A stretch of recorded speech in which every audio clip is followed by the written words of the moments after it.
우리는 지난 시간에 사도 바울이 자신의 사도권의 정당성을 주장하는 것에 대해서 생각해 보았습니다.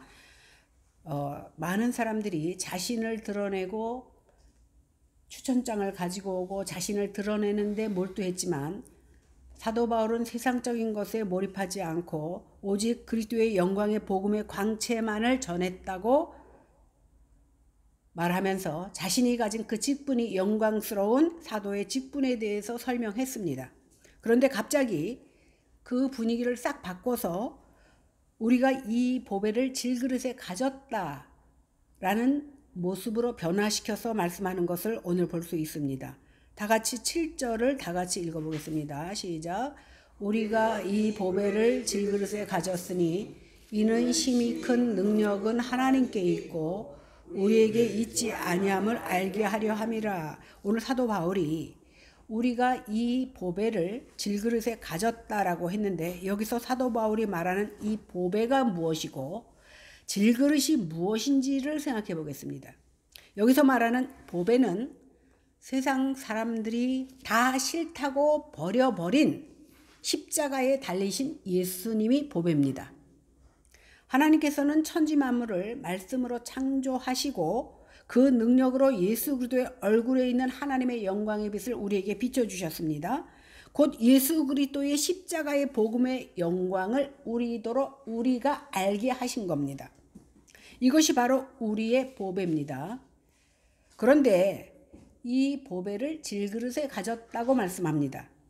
질그릇은 뭐냐 하면 도자기와는 다릅니다. 고대에는요, 흙으로 만든 토기를 지금 우리가 일회용 용기처럼 사용하듯이 사용했다고 합니다. 그러니까 잡동사니를 담아두다가 깨지거나 잊어버리거나 해도 아깝지 않은 물건이 바로 질그릇입니다. 즉 질그릇은 쉽게 부셔지고 깨지고 연약한 우리의 육체를 상징하는 말씀입니다. 하나님께서 우리 인생을 창조하실 때 흙으로 지으셨습니다. 그런데 하나님의 말씀을 불순종하고 범죄한 우리 인간의 육체는 낡고 병들고 늙어가다가 결국은 죽고 그 후에 하나님의 심판을 받을 수밖에 없습니다. 우리 인간은 이런 연약한 모습의 질그릇이라는 겁니다.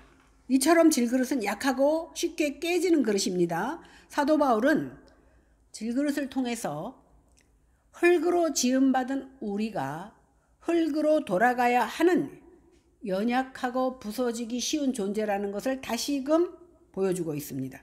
창세기 3장에 보면 하나님 말씀에 불순종해서 선악과를 따먹고 범죄한 우리 인간이 하나님으로부터 죽음을 선고받습니다.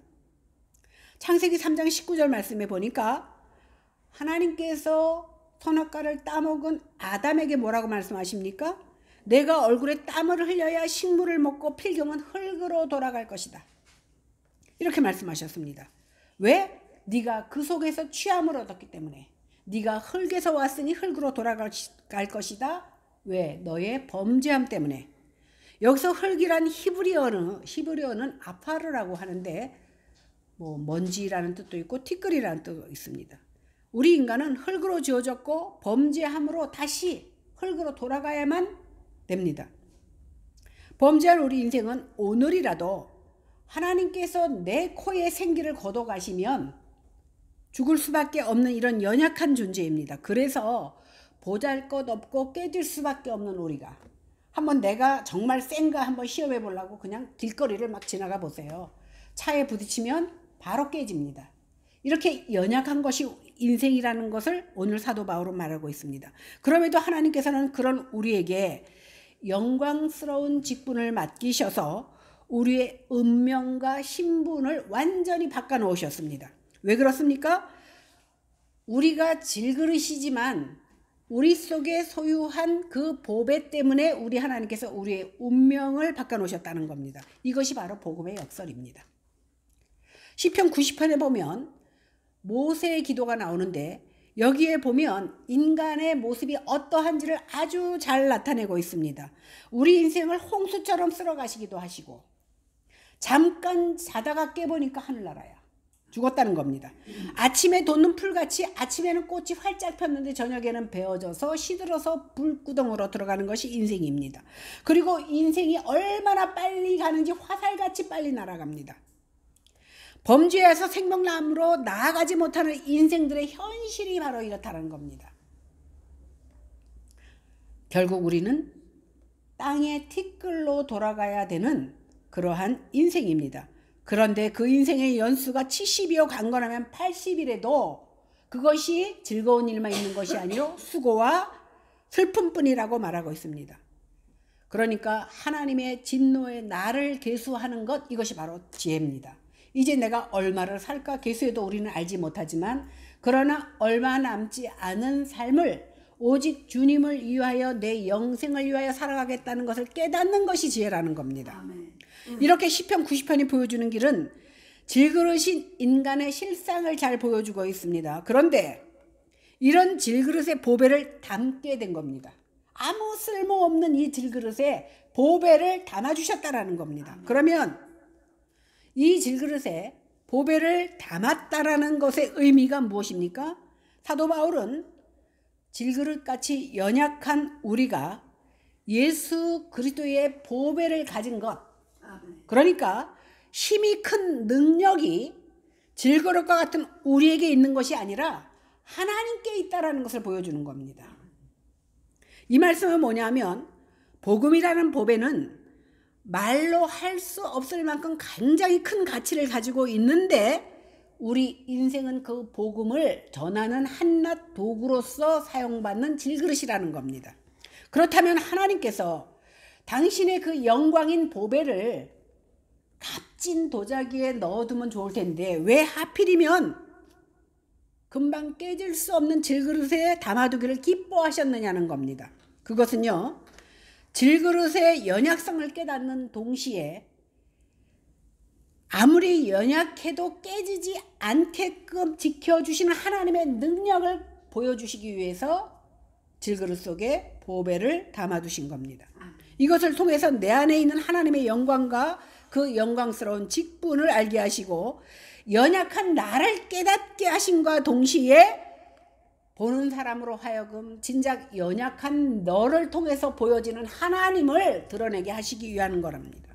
그러니까 질그릇인 우리가 보배로울 수 있는 것은 우리가 잘나서가 아니라 우리 속에 있는 보배 때문에 귀하게 여김을 받을 수 있다는 겁니다. 오늘 데살로니가 2장 4절에 보니까 오직 하나님의 옳게 여기심을 입어 복음 전할 부탁을 받았으니 우리가 이와 같이 말하면 사람을 기쁘게 하려 함이 아니요 오직 우리의 마음을 감찰하시는 하나님을 기쁘게 하려 함이다, 이렇게 말하고 있습니다. 여기서 보니까 우리가 어떠한 사명을 가지고 있냐면 복음을 전할 부탁을 받았대요. 우리가 복음을 전할 부탁을 받았습니다. 그런데 우리는 복음과 상관없이 전하기는커녕 살아갈 때가 얼마나 많이 있습니까? 오늘 복음을 부탁받은 자들을 질그릇으로 설명하고 있는 것은 바울이 사람의 육체를 깔보거나 그 업신여겨서 이렇게 말하는 것이 아닙니다. 보세요. 신임장을 받은 전권 대사가 자기를 보낸 그 대통령의 뜻을 잘 관찰했을 때 그 대통령이 기쁨을 받습니다. 그죠? 만약에 대사가 어느 나라 가서 막 대사스럽지 못하게 행동하면 결국 그를 보낸 나라와 그 대통령을 욕보이는 것과 마찬가지입니다. 이렇게 우리가 가치 없고 매력 없는 자지만 복음을 우리 속에 담아서 그 복음을 믿지 않는 자들에게 전할 때에 나는 가치 없는 질그릇에 불과하지만 내 안에 있는 그 보배로 말미암아 하나님이 영광을 받으신다라는 겁니다. 이렇게 힘이 큰 능력은 오직 하나님의 것이지 인간의 것이 아닙니다. 인간은 깨질 수밖에 없는 연약한 존재에 불과하다라는 겁니다. 그런데 우리 연약함을 통해서 온전함이 드러나게 하시려고 하나님께서는 좋은 도자기를 놔두고 이렇게 질그릇 같은 우리 속에 보배를 담아두셨다라는 겁니다. 그래서 고린도후서 12장 9절에는 내 은혜가 내게 족하도다. 이는 내 능력이 약한 데서 온전하여 짐이니라. 그리고 내가 약한 것들을 자랑하니 왜? 그리스도의 능력으로 내가 머물게 하려 함이니라. 이렇게 말씀하고 있습니다. 예수님은 하나님의 영광이요 천지 만물 창조의 목표입니다. 그 예수님이 바로 우리 인생의 보배가 된다라는 사실입니다. 그러니까 우리가 다 보배를 빛나기 위한 도구로서 사용받기를 하나님은 기뻐하신다는 사실입니다. 그러므로 예수님을 믿는 성도라 그래도 내가 어느 날 교회를 나오고 예수를 믿기로 작정했더니 그 다음 날부터 나의 겉모습과 속사람이 거룩하게 변화된다라면 얼마나 좋겠습니까? 그런데 내가 예수를 수십 년 믿었는데도 내 겉모습은 여전히 질그릇이고 내 성품은 여전히 내 성품 그대로 갑니다. 세월이 갈수록 점점 나아지지도 않습니다. 죄에 찌들어서, 그래서 박윤선 목사님 나는 70 묵은 죄인이로다, 나는 80 묵은 죄인이로다 했듯이 갓 태어난 아이는 원죄를 타고나지만 우리가 나이가 먹으면 먹을수록 우리 독에 쌓이는 것은 죄밖에 없다라는 사실입니다.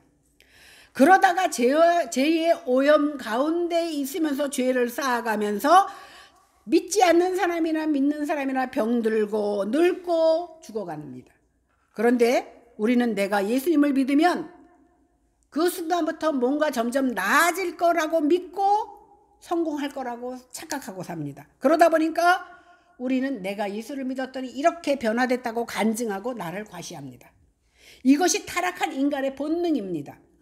또 내 삶의 모습으로 하나님께 영광을 돌려야 된다는 그런 강박관념이 있다 보니까 어떻게 하게 돼요? 내가 예수 믿는 사람인데 그리고 외식하게 되고, 그러다 보면 점점 신앙의 본질은 잊어버리고 종교인으로 살아가게 되는 겁니다. 하나님이 원하시는 신앙인의 본질은 잊어버리고 사람들에게 보이려고 거룩한 척 이렇게 종교인의 모습으로 살아간다는 겁니다. 이런 모습이 결국은 지난 주간에 사도 바울이 말했던 내 얼굴에 수건을 율법으로 가린 모습이 돼버리는 것입니다. 질그릇인 우리가 예수님을 믿는다고 해서 달라지지 않습니다. 성결하신 예수님 앞에 자꾸만 내가 죄악됨을, 이래서 예수님께서 죽을 수밖에 없었음을 깨달아지고 오히려 내가 더 깨지는 모습이 주님 앞에 드러나는 것이 바로 성도들입니다. 왜 그렇습니까? 능력이 질그릇에 있는 것이 아니라 예수님께 있기 때문에 우리는 날로 쇠폐해지고 예수님은 날로 흥해지는 것입니다. 8절 9절을 읽어보시기 바랍니다. 시작.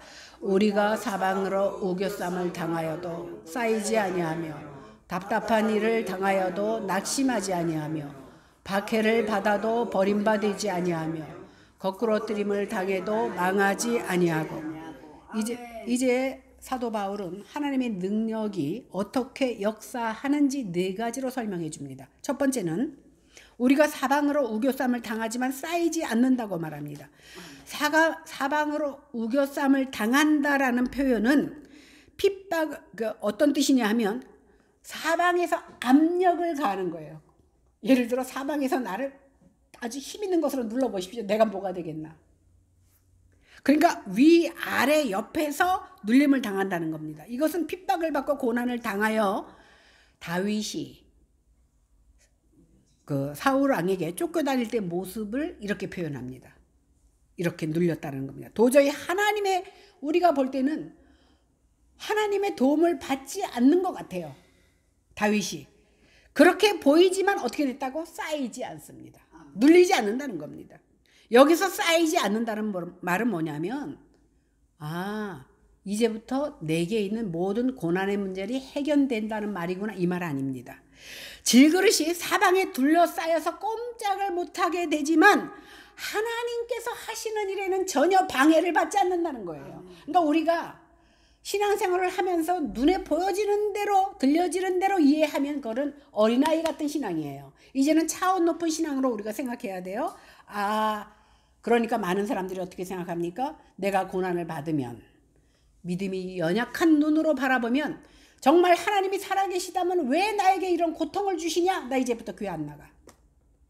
그런데 차원 높은 눈으로 바라보면 이 고난을 통해서 하나님이 나를 사랑한다는 걸 깨닫고 하나님을 바라볼 수 있는 눈을 가진다는 거예요. 이것이 바로 차원 높은 믿음인 거예요.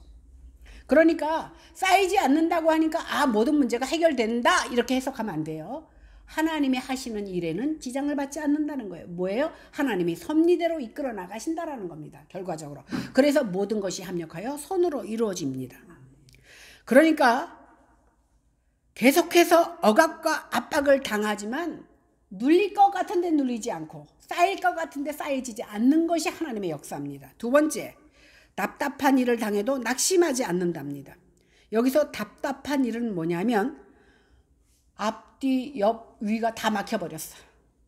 사방의 길이 모두 막혀있는 불확실한 상황 가운데 빠진 것을 오늘 답답한 일이라고 설명하고 있습니다. 그런데 일체의 수단이나 빠져나갈 능력이 없는 그런 공경에 처해 있다 할지라도 완전히 포기하지 않는 이유는 뭐냐 하면 인간적인 한계나 연약함에 빠질 수 있습니다. 그러나 성도가 낙심하지 않을 수 있는 것은 하나님을 아는 빛을 소유하였기 때문에입니다. 능력의 힘이 큰 것, 즉 질그릇 속에 보배가 있기 때문에 우겨쌈을 당할지라도 답답함을 당할지라도 하나님께서 내 영혼을 보호해 주신다는 그 믿음 때문에 낙심하지 않는 겁니다. 아멘. 세 번째, 박해를 받아서 사람들에게는 버림을 받는 모습이지만 버림받지 않는다 이렇게 말합니다. 여기서 박해를 받아라고 해석된 헬라어 디아코메노이는 본래 사냥하다라는 뜻을 가진 디오코에서 파생한 말입니다. 왜 사냥하다는 말을 여기서 사용했냐면 바울의 대적자들이요 쫓아오는데 어떻게 쫓아오냐면 사냥감을 따라가듯이. 사냥감은요 그 사냥감의 짐승은 굉장히 빠르잖아요. 그러니까 빨리 추격해서 화살로 쏘지 않으면 놓쳐버립니다. 그 마음을 가지고 쫓아온다는 거예요. 그러니까 쫓기는 자는 어떤 모습이에요? 사냥꾼이 마치 짐승을 따라오듯이 쫓겨오니까 얼마나 다급하고 위험한 박해 속에 있느냐는 겁니다. 그런데도 하나님의 임재를 절대적으로 확신하고 있기 때문에 견딜 수 있다는 겁니다. 마지막으로 거꾸러뜨림을 당하여도 망하지 않는다 이렇게 말합니다. 여기서 거꾸러뜨림을 당했다라는 말은 뭐냐면 갑자기 습격을 해갖고 확 엎어치우는 거예요. 여기 이 말이 어디서 나오냐면요. 바울은요. 안디옥, 이고니온, 루스드라에서 유대인들이 지난주에 말씀드렸잖아요. 바울을 죽이기 전에는 먹지도 마시지도 않겠다는 사람이 40명이 넘는다 그랬잖아요. 이 사람들이 이고니온, 안디옥, 루스드라에서 그를 추격해와서 갑자기 엎어칩니다. 그래서 진짜 생명이 끊어진 줄로 알았어요. 많은 사람이 갑자기 사도 바울을 엎어치니까. 그래서 가마떼기에다 감아서 그 쓰레기장에 갖다 버립니다. 성 밖에 끌어낸 일이 있었습니다. 그런데 바울은 하나님께서 그 목숨을 가져가시지 않으니까 다시금 일어나서 자기를 죽이려 했던 그 성으로 다시 들어갑니다. 이러한 죽음의 위협도 바울을 멈춰 세우지 못했습니다. 설사 그 자리에서 만약에 바울이 죽었다 그래도 결국은 영광스러운 안식에 참여한다는 소망이 있었기 때문에 바울은 두려워하지 않았을 거라는 겁니다. 이처럼 바울이 거꾸러뜨림을 당했지만 망하지 않았습니다. 왜 그렇습니까? 하나님을 아는 빛을 소유한 새로운 피조물에게는 궁극적인 멸망이 없습니다. 우리요 사람이 죽고 사는 것 성공했냐 실패했는 거냐만 보지 마시기 바랍니다. 하나님께서 원하시는 것은 내 속에 있는 보배, 이 보배로 있는 영혼의 삶을 보시는 거예요. 그러니까 만약에 바울이 그 자리에서 죽었을지라도 그는 결과적으로 그 영혼이 살아나는 그 하늘나라에 들어갔을 거라는 믿음 때문에 그는 두려워하지 않았습니다. 이와 같이 하나님께서는 질그릇 같은 우리를 보고 우리를 구원해 주시는 것이 아니라 그 안에 있는 보배를 보시고 우리를 돌보아 주시고 구원하신다는 사실입니다. 그래서 우리가 마지막 때에 선악간에 분별하시는 하나님의 심판대 앞에 섰을 때에 너 얼마나 잘 살았느냐 보지 않습니다. 너 얼마나 선한 일을 많이 했느냐 보시지 않습니다. 네 속에 보배가 있느냐 없느냐, 네 속에 그리스도의 피가 있느냐 없느냐를 보고 구원을 그리고 영벌을 내리신다라는 사실입니다. 그러니까 우리가 열심히 노력한 피와 땀을 보고 구원하시는 것이 아닙니다. 뭐로 구원하십니까? 주님의 보배로운 피를 보시고 우리를 구원하시는 거예요. 내가 열심히 주의를 열심히 했기 때문에 내가 구원받은 것이 아니라 내 속에 있는 그리스도의 피 때문에 우리가 구원을 받는 겁니다. 그러므로 질그릇 같은 우리의 연약함을 통해서 주님의 능력이 나타나는 것이지 내가 잘났기 때문에 그 일을 감당하는 것이 아니라는 겁니다. 그래서 사도 바울은 내 약함을 자랑한다고. 내가 약하고 내가 죽어야 주님이 드러나지 내가 잘난 사람은요 주님을 드러내지 못한다는 사실입니다. 그래서 고린도 후서에 뭐라고 말씀하십니까? 내가 이르기를 내 은혜가 내게 족하도다. 이는 내가 약한 데서 온전하여짐이라 또 내가 약할 때 우리 주님이 강하게 드러난다 이렇게 말씀하고 있습니다. 바울이 왜 자기의 약함을 자랑합니까? 내가 약했을 때 내가 죽어졌을 때 비로소 우리 주님이 나타나기 때문입니다. 그래서 로마서 8장 35절에서 39절에 보니까 누가 우리를 그리스도의 사랑에서 끊으리요? 환난이나 공고나 핍박이나 기근이나 적신이나 위험이나 칼이랴. 기록된 바 우리가 종일 주를 위하여 죽임을 당케 되며 도살할 양같이 여김을 받았다 할지라도 이 모든 일에 우리를 사랑하시는 이로 말미암아 우리가 넉넉히 이긴다라고 말씀하고 있습니다. 그러니까 천사나 사망이나 생명이나 피조물이라 할지라도 우리를 그리스도의 사랑에서 끊을 수 없다라는 겁니다. 사도 바울은 극심한 환난 가운데서도 이임을 주시는 하나님을 이렇게 찬양하고 있습니다. 이러한 차원 높은 믿음이 우리에게도 있어야만 어떠한 어려움이 있다 할지라도 그것을 어려움이 닥치면요 돌뿌리에 채이면 넘어져요. 그거 돌뿌리에 채였는데 안 넘어지게 하시는 게 아니라 돌뿌리에 채여서 넘어졌지만 다시금 일어나서 주님 앞에 나아가는 것, 이것이 바로 성도라는 거예요. 우리가 성도이기 때문에 안 넘어지고 안 다친다는 게 아니에요. 성도지만 넘어지고 다칩니다. 똑같이 병들고 죽습니다. 그러나 어떤 환난 가운데 있어도 우리 하나님께서 우리를 살리시고 날마다 이길 힘을 허락하신다라는 사실입니다. 그러니까 능력, 그러면 내가 주님을 위해서 열심히 주님을 꽉 붙드는 게 능력이 아닙니다.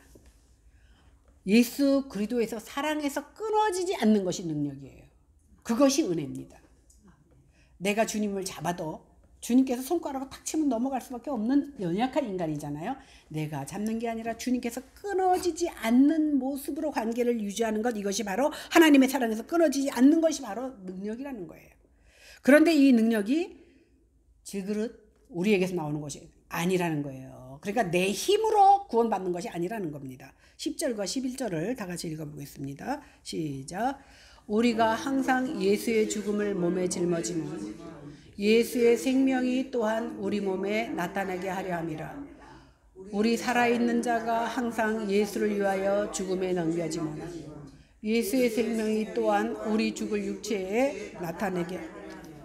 오늘 사도 바울은 항상 예수의 죽음을 몸에 짊어진다 이렇게 말합니다. 이 말은요, 그 사도 바울은 아주 역설적인 표현을 많이 하거든요. 사도 바울 특유의 이런 역설적인 표현으로서 그리스도인의 존재가 십자가와 부활에 의해서 규정된다는 사실을 말하고 있습니다. 고난을 통해서 영광이 드러나고 죽음을 통해서 생명이 드러난다는 사실이에요. 그러니까 너 죽어야 살아 그러면 일반인들이 이해합니까? 이 말을 못 이해해요. 그러나 성도들에게 주신 그 역설적인 거 뭐예요? 고난을 통해서 영광이 드러나고 죽음을 통해서 생명이 드러난다는 사실을 오늘 사도 바울이 말하고 있습니다.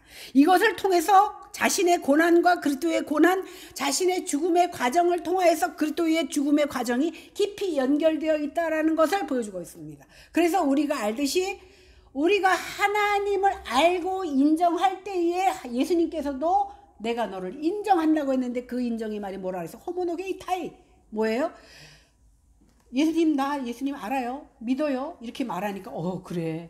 네가 나를 믿고 네가 나를 아는구나 인정하는 것이 아니라 예수님이 고난의 자리에 처하시면 나도 그 고난의 자리에 처할 그 마음, 그 믿음이 있을 때에 비로소 우리는 동질화되는 거예요.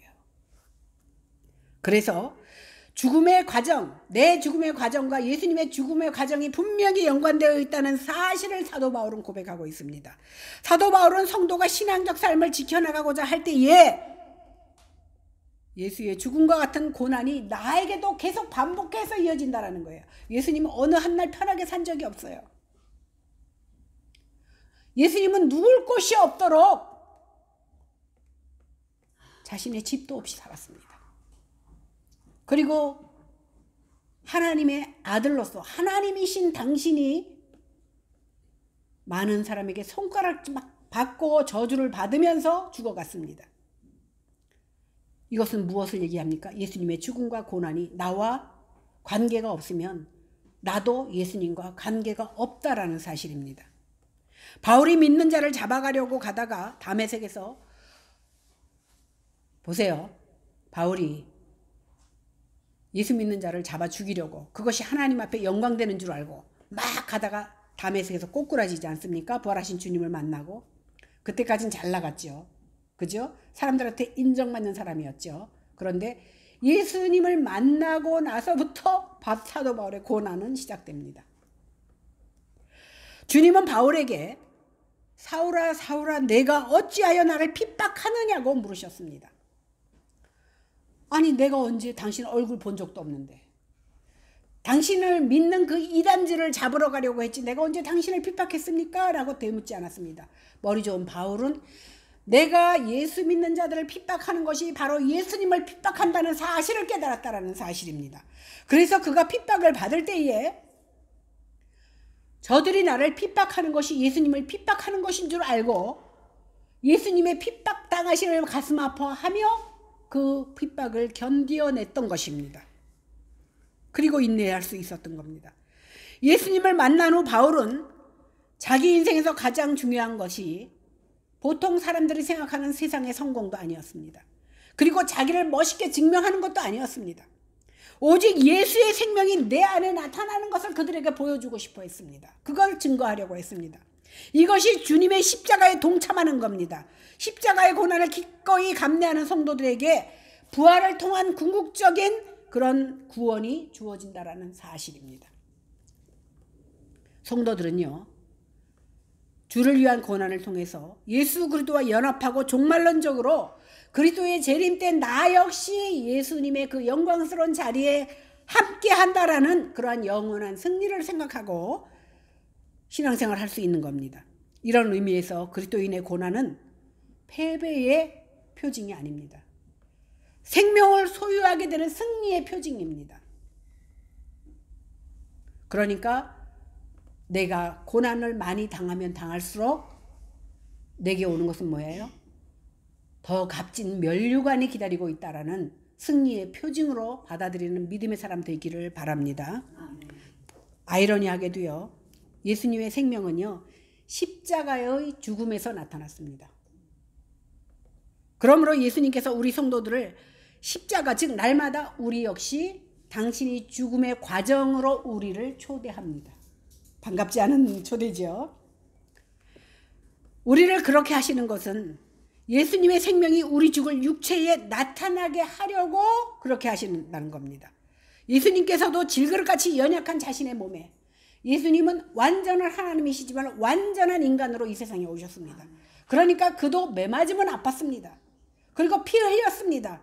그렇게 연약한 자신의 몸에 십자가의 고통을 담아냈듯이 그와 연합한 그리스도인들도 내게 주어진 고난을 감내해 나가야 되는 겁니다.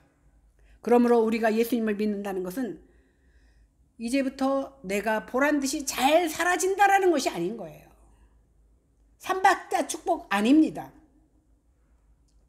예수님을 믿는다는 것은 이제 나는 죽고 내 안에 그리스도가 사는 것입니다. 왜 그렇습니까? 주님께서 우리를 날마다 우리를 당신이 걸어간 길 그 죽음으로 우리를 초대하시기 때문입니다. 오늘도 너 죽어라. 그래서 사도 바울은 나는 매일 죽노라 고백할 수 있었던 겁니다. 죽으라니까 오늘 뭐 차에 들어가 죽으라. 그러니까 여러분 차원 높은 여러분들 이해하시기 바랍니다. 우리가 믿음으로 살고자 할 때 내가 힘든 게 뭔지 아세요? 죽어야 될 자리에서 죽기 싫은 것이 나를 힘들게 하는 겁니다. 차라리 죽어버리면 괜찮은데 죽어지지 않기 때문에 힘든 겁니다. 그래서 괴로운 겁니다. 그러나 우리는 이미 믿는 순간 죽음에 넘겨진 자들입니다. 우리가 죽음에 넘겨진 자임을 아는 사람은 현재 내가 어떠한 모습으로 괴로움을 당한다 할지라도 그것을 믿음으로 받아들일 수 있게 됩니다. 우리에게 닥치는 모든 일을 통해서 주님께서 자신을 죽음에 넘기시게 된다라는 사실을 깨닫게 되는 겁니다. 우리는 주님이 가신 그 길을 따라가는 순례자입니다.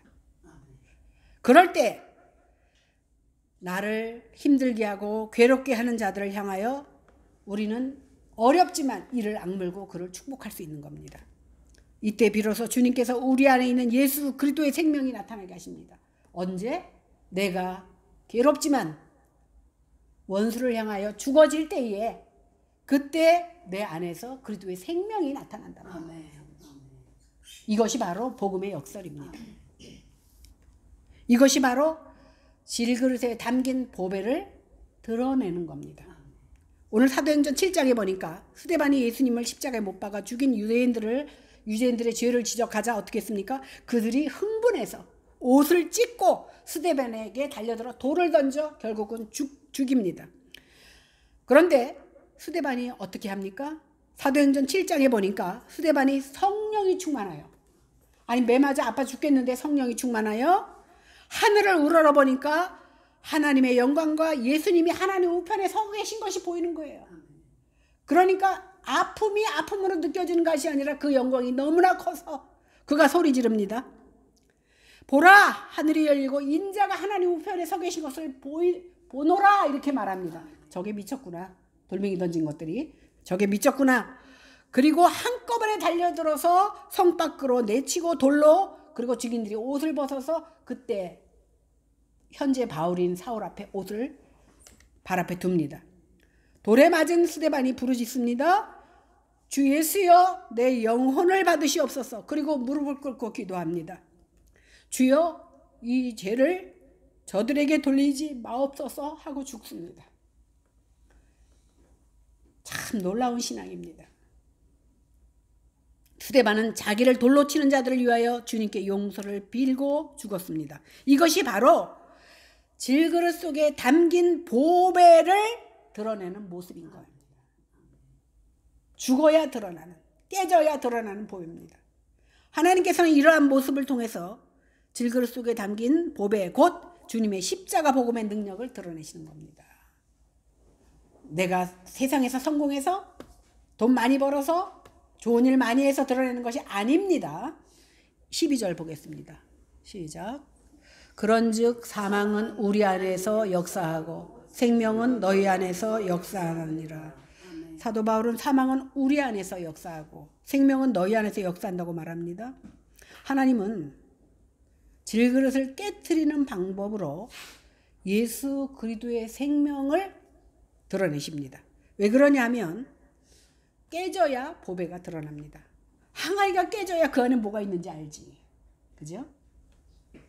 그래서 신학자 핫지는 뭐라고 얘기하냐면, 나는 끊임없이 죽고 있지만 내 안에 나타난 예수님의 생명은 너희의 유익을 위해서 역사하신다, 이렇게 말하고 있습니다.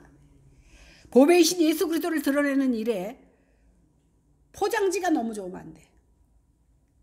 보배가, 안에 있는 보배가 훌륭해야지. 여러분, 1캐럿짜리 다이아몬드를 두기 위해서 더 큰 다이아몬드 상자를 만들어서 둡니까? 아니잖아요. 보배가 중요하지 상자가 중요한 것은 아니라는 겁니다. 보배만 보배답도록 그 보배를 질그릇에 담아둔 겁니다. 보세요. 비교할 때 나하고 권사님하고 재산이 10만 원밖에 차이 안 나면 별로 비교가 안 돼. 근데 아주 없는 노숙자와 돈을 아주 몇백억 가진 사람하고 비교하면 하늘과 땅 차이로 비교가 되는 것과 마찬가지예요. 질그릇 속에 보배가 있어야 그 보배가 더욱더 빛나는 겁니다. 질그릇의 연약함에도 불구하고 그 속에 담긴 보배 때문에 질그릇을 구원하시는 거예요. 그러므로 우리의 연약함에 실망하지 마시기 바랍니다. 우리는 우리 죽을 육체에 예수 그리스도의 생명이 나타나게 하시려고 우리를 날마다 죽음에 넘긴다는 사실입니다. 그러므로 우리가 발악해도 소용없어요. 발악하면 기간만 더 길어집니다. 내가 죽기 싫다고 소리 질러도 소용없습니다. 우리를 죽음에 밀어 넣으신 분이, 전능하신 분이 능력으로 한다면 빨리 손들고 주 앞에 나와 믿음의 사람으로 사는 것이 더 낫다라는 겁니다. 믿음이 연약한 사람은 고난을 당하면요,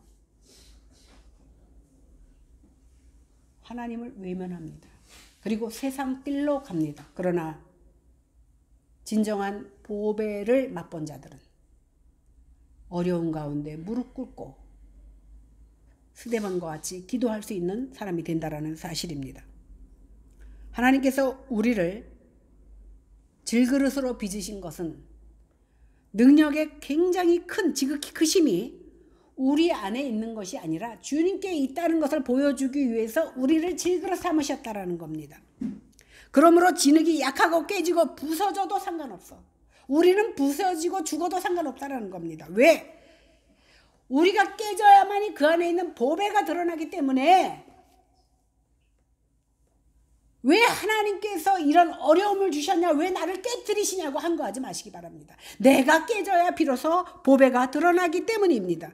주님의 사랑은요, 죽음보다 강한 겁니다.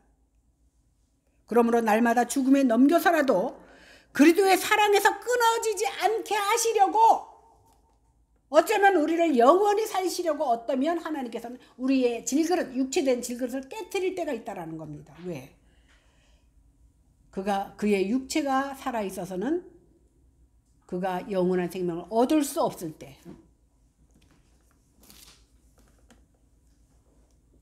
사실 제가 좋아하는 그 강서구청 쪽에 사는 목사님이 은평구 쪽에서 목회를 하시는데, 따님이 아직 시집 안 가고 40세인데 건강검진을 하면서 아마 유방암일 것 같다라는, 아마 이번 수요일 날쯤 조직검사 확진이 나오는데,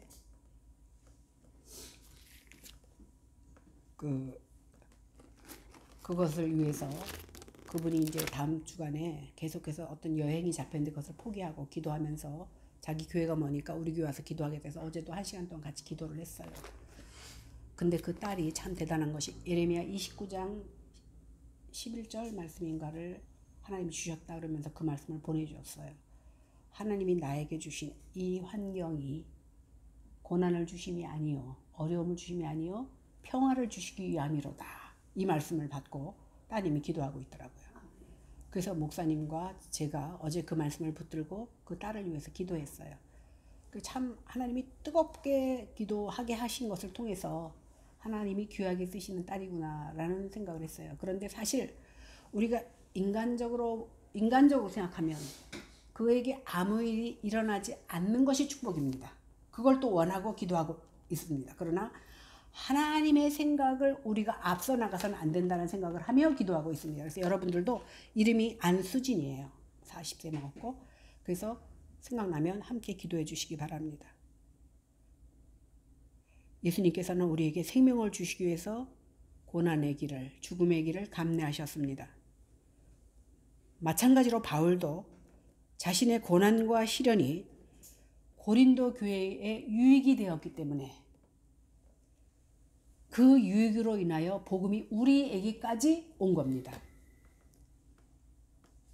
이 시간 하나님께서 우리에게 보배 되신 예수 그리스도를 허락하신 것을 정말 감사해야 됩니다. 이렇게 말하고 있는 우리도 뒤돌아서면 다시금 주님을 배반하는 모습으로, 내가 모른다고 해서가 아닙니다.